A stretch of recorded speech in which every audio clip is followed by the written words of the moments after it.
Kalian tahu nggak, ada wilayah negara lain yang berada di dalam perairan Indonesia?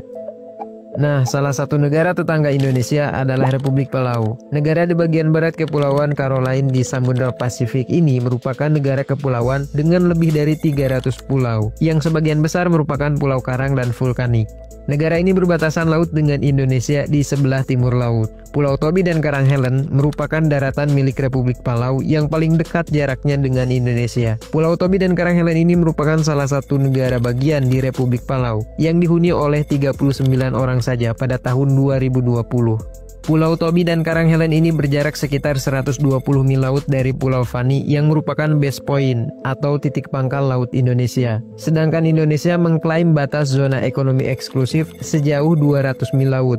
Sehingga Pulau Tobi dan Karang Helen ini berada di dalam perairan zona ekonomi eksklusif Indonesia.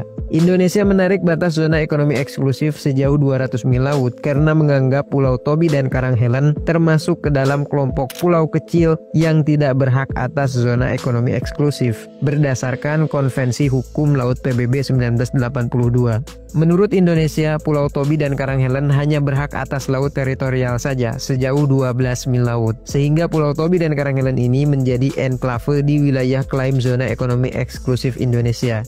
Termasuk juga Pulau Merir menjadi half enclave karena dianggap hanya berhak atas 12 mil laut. Batas zona ekonomi eksklusif ini masih berupa garis putus-putus, artinya belum ada kesepakatan antara kedua belah pihak, yaitu Indonesia dan Palau. Lalu jika nanti batas zona ekonomi eksklusif tersebut disepakati dan diratifikasi, bagaimana dengan penduduk di Pulau Tobi dan Karang Helen jika ingin berlayar ke ibu kota negara mereka?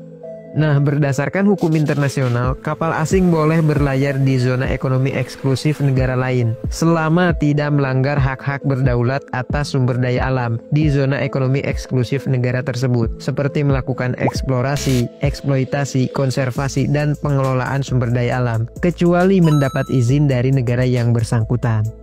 Gimana? Apakah kalian setuju dengan langkah Indonesia terhadap klaim zona ekonomi eksklusif tersebut?